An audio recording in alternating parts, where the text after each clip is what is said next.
Sabe aqueles pensamentos que a gente tem no dia a dia? As preocupações, as ideias? Pois é, existe uma camada muito mais profunda que tudo isso. Quase como uma oficina silenciosa, sabe? Onde o nosso destino é de verdade moldado. É essa ideia que a gente vai explorar hoje. Olha, essa frase poética já dá o tom da nossa conversa. Ela fala de um lugar escondido dentro de nós, um santuário mesmo, onde as marcas do passado e as linhas do futuro são desenhadas. Mas que lugar é esse, afinal? E aí vem a grande pergunta, né? O que é de fato essa tal oficina invisível? Várias tradições, desde a espiritualidade até a psicologia, já tentaram mapear esse território aí dentro. E é exatamente essa jornada que a gente vai fazer agora. Para começar, vamos dar uma olhada na visão do espiritismo. O jeito que esse conceito foi entendido mudou com o tempo, sabe? Começou de um jeito com o Allan Kardec e depois ficou muito mais claro com as obras de André Luiz. André Luiz, então, chega com esse conceito, o corpo mental. Dá para pensar nele como se fosse, sei lá, um HD cósmico da alma. Não é só um lugar que guarda memórias, não. É a matriz, o molde que organiza toda a estrutura, desde o perispírito até chegar no corpo físico.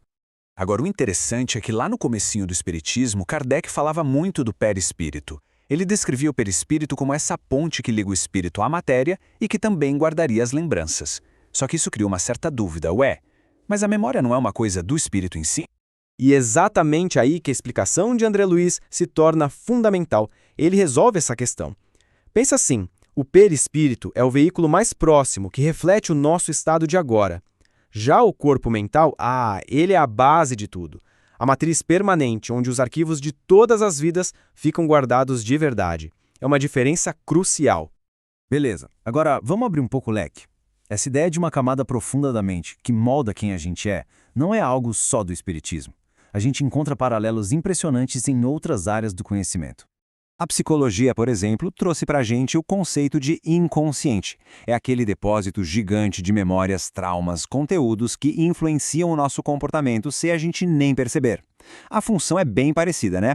Dá para dizer que o corpo mental seria uma espécie de inconsciente expandido, que guarda não só as coisas dessa vida, mas de toda a jornada. Já a teosofia, por sua vez, falava de manas, que é o corpo mental. E ela já fazia uma divisão interessante. O manas superior, que está ligado à intuição, à nossa essência, e o manas inferior, que tem a ver com o nosso intelecto do dia a dia, com as paixões, quase como uma ponte entre o divino e o humano.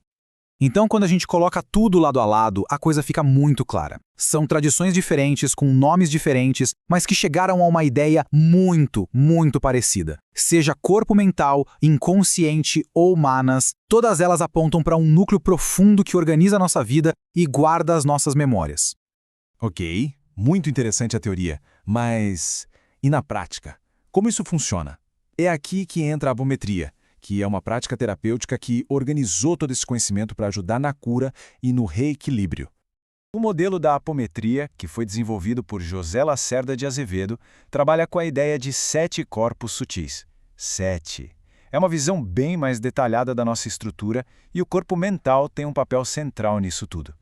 Na apometria, o corpo mental é o campo onde as nossas crenças, os traumas e os padrões de pensamento ficam gravados. Qualquer desequilíbrio nesse nível pode acabar aparecendo como uma doença no corpo físico ou naqueles comportamentos que a gente repete sem parar. Por isso, o trabalho apométrico foca exatamente aí, para tentar reprogramar e harmonizar esses registros.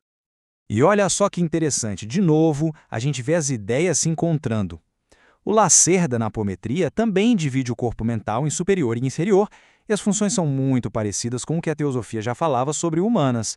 Mais uma vez, caminhos diferentes chegando num lugar bem parecido. Bom, depois de passar por tudo isso, o que acontece quando a gente junta todas as peças do quebra-cabeça? O que todas essas visões diferentes mostram pra gente quando olhamos o quadro completo? A gente vê uma progressão incrível, né? Kardec abriu a porta, André Luiz acendeu a luz da sala, a psicologia descreveu os móveis por um outro ângulo, a teosofia desenhou a planta da casa e a apometria ensinou a gente a consertar o que está quebrado. Cada passo foi construindo em cima do outro. Se tem uma conclusão que une tudo isso, é esta aqui. Simples e direta. A mente não é só uma espectadora da vida. Ela é uma força ativa, uma força criadora, que molda a nossa realidade. E pensar nisso é algo muito poderoso. Sabe por quê? Porque significa que o corpo mental não é um destino escrito em pedra. Pelo contrário, é um campo de ação. É o lugar onde se pode trabalhar ativamente para curar, para reprogramar e para transformar a própria vida. E isso leva a gente de volta para o começo, mas com um jeito totalmente novo de ver as coisas. A oficina invisível da alma está sempre funcionando, 24 horas por dia. A grande questão que fica para a gente refletir é: o que é que está sendo construído lá dentro, hein? Pensamento por pensamento.